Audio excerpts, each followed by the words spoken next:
नमस्कार अमित जी। नमस्कार। हमारे दर्शकों का कुछ सवाल है बिजनेस को लेकर के कि हज़ारों लोग बिजनेस करते हैं बट जिसमें कुछ ही % लोग कामयाब होते हैं और बहुत सारे लोग कामयाब नहीं हो पाते। एस्ट्रोलॉजी से तो हम जान ही सकते हैं कि कौन लोग कामयाब होंगे बिजनेस में, बट क्या हम पामिस्ट्री के थ्रू भी जान सकते हैं कि किन लोगों को बिजनेस करना चाहिए? बताएं हमारे दर्शकों को। बिल्कुल, सभी दर्शकों का स्वागत है। पामिस्ट्री के थ्रू कैसे देखा जाए कि बिजनेस सूट होता है नहीं होता है, ये बड़ा ही जटिल सवाल है और उसमें काफ़ी सारे पॉइंट्स हैं जिनको जांचा जाना चाहिए। मैं आपको एक एक करके सारे पॉइंट्स बताऊंगा और लास्ट में एक ऐसा पॉइंट बताऊंगा जब वो चिन्ह अगर आपके हाथ में आए तो आपको बिजनेस नहीं करना चाहिए। तो आइए शुरू करते हैं।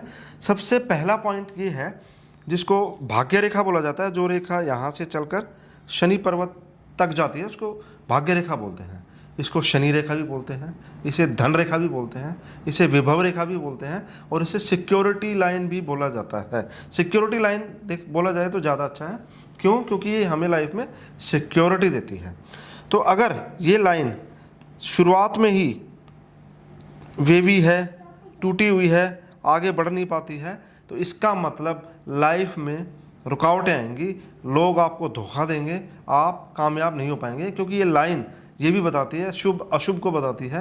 आपको जो क्वांटम ऑफ सक्सेस मिलेगा, सक्सेस का लेवल कितना बड़ा होगा, वो भी इस लाइन से पता लगता है। तो इस लाइन का बिल्कुल बारीक होना और पतला होना काफ़ी ज़रूरी है। ये लाइन ऐसे हो सकती है। दूसरा एक इम्पोर्टेंट बात बताता हूँ आपको इस भाग्य रेखा के बारे में। दुनिया में 3 प्रकार के लोग हैं, जो भाग्य में बिलीव करते हैं, दूसरा वो जो कर्म में बिलीव करते हैं और तीसरा वो जो दोनों में बिलीव करते हैं, भाग्य में और कर्म में। तो अगर जो लोग जो भाग्य में बिलीव करते हैं तो उनके अंदर अगर भाग्य रेखा लंबी भी है हाथ में तो भी वो हो सकता है कम ले पाएँ अपने जीवन में भाग्य रेखा से। लेकिन जो लोग कर्म में बिलीव करते हैं, अगर भाग्य रेखा छोटी भी है तो वो मैक्सिमम ले पाएंगे। शर्त इतनी ही है कि वो रेखा बारीक, पतली और बिल्कुल बिना किसी काट छाट के होनी चाहिए। भाग्य रेखा में क्या नहीं होना चाहिए? इसके अंदर क्रॉस बार नहीं होना चाहिए, इसके अंदर क्रॉस नहीं होना चाहिए, कोई आइलैंड नहीं होना चाहिए, कोई तिल नहीं होना चाहिए, कोई गड्ढा नहीं होना चाहिए। ये चीज़ें नहीं होनी चाहिए, यानी राहु रेखाएं ना काटें, क्योंकि ये आपके जीवन में आने वाली कठिनाइयों को बताती हैं, आपके जीवन में आने वाले दुश्मनों को बताती हैं और आपके जीवन में कौन लोग आपका साथ देंगे या नहीं देंगे इस बात को भी बताती है। तो ये था पहला पॉइंट। अगर मैं आपको दूसरा पॉइंट बताऊँ तो ये आता है बुध पर्वत। बुध पर्वत जो है, सबसे छोटी जो उंगली है हमारी, उसके सबसे जो छोटी उंगली के नीचे जो पर्वत है उसे बुध पर्वत बोला जाता है। बुध पर्वत बताता क्या है?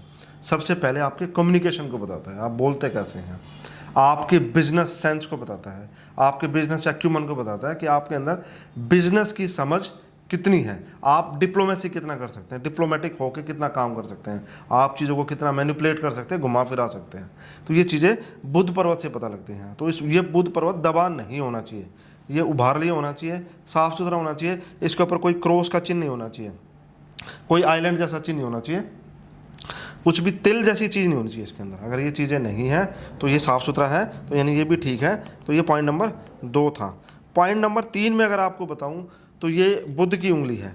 इस बुध की उंगली का जो द्वितीय पर्व और तृतीय पर्व है, ये बिल्कुल साफ़ सुथरा होना चाहिए, बड़ा होना चाहिए। ये 3 पर्व होते हैं, इनकी अगर बराबर बराबर है इनकी लंबाई तो ठीक है, लेकिन अगर कोई छोटा है तो फिर दिक्कत वाला सबब बनता है।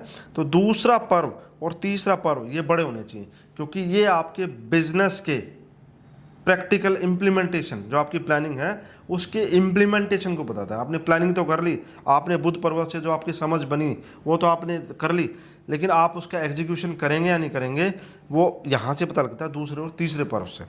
उसके अलावा अगर आपको बताऊँ इम्पोर्टेंट पॉइंट, आप देखेंगे इसको मस्तिष्क रेखा बोला जाता है। ये मस्तिष्क रेखा है।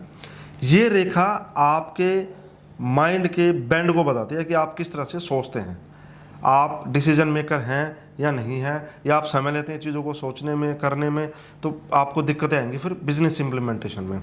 तो इसमें क्या नहीं होना चाहिए? ये बिल्कुल एकदम डिप करते हुए ऐसे नीचे नहीं करनी चाहिए, ये बिल्कुल छोटी नहीं होनी चाहिए, ये बिल्कुल बीच में आके ऐसी आनी चाहिए, तब तो अच्छा है। अदरवाइज जैसे भी लाइन है मस्तिष्क रेखा वो क्लियर होनी चाहिए, उसमें कोई आइलैंड नहीं होना चाहिए बीच में। आइलैंड ऐसा होगा या उसके अंदर क्रॉस नहीं होना चाहिए या बार नहीं होनी चाहिए ऐसे काटती हुई, ये रेखाएं नहीं होनी चाहिए, क्योंकि मस्तिष्क रेखा ही है जो आपके जीवन के सलीके को, जीवन के तरीके को बताती है, और वो जीवन का तरीका बिजनेस में भी लेके आएंगे। तो ये बात भी आपको समझ लेना ज़रूरी है।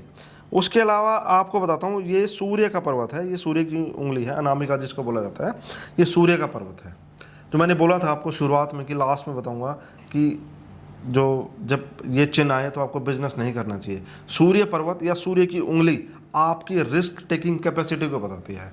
बिजनेस एक रिस्क है, आपका जो जीवन बदलने का तरीका है तो उसमें रिस्क तो होगा ही होगा। तो जितनी उंगली लंबी होगी उसके आपके अंदर उतनी ही रिस्क लेने की कैपेसिटी होगी, आपके अंदर उतनी कलात्मक सोच होगी, आपके अंदर उतनी क्रिएटिविटी होगी, नई चीज़ों को डेवलप करने की क्षमता होगी। जो यहाँ पर पर्वत है, इस पर्वत पर क्रॉस का निशान नहीं होना चाहिए। क्रॉस का निशान अगर है तो इसका मतलब ये हुआ, इंटरप्रेट ऐसे करेंगे कि रिस्क जो लिया वो गलत जाएगा।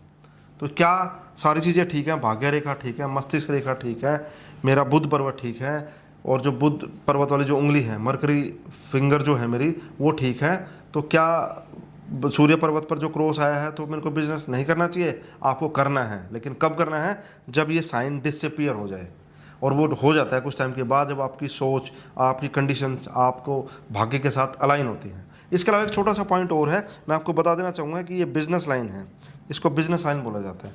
जब नीचे से उठे, भाग्य रेखा से उठे, या फिर हमारे वीनस पर्वत से निकल के जाए और ये मरकरी लाइन के नीचे जाए, तो इसे बिजनेस लाइन बोला जाता है। ये आपके बिजनेस एक्यूमन को बताती है। ये लाइन या तो होनी नहीं चाहिए, कोई दिक्कत नहीं है, नहीं अगर तो, लेकिन अगर है तो वे भी नहीं होनी चाहिए, और ऐसी टुकड़ों में नहीं होनी चाहिए, वो ख़राब है, वो नहीं होना चाहिए। तो ये बिज़नेस के बारे में था। तो आप बिज़नेस कर सकते हैं साथ में इन चीज़ों को जांच कर, और मैंने ऐसे प्रयास किया है बताने का, कन्विक्शन के साथ में आपको बताया है कि आप इन चीज़ों को अपने हाथ में जांच सकते हैं और आप जान सकते हैं कि आप बिज़नेस के लिए बने हैं या नहीं बने हैं।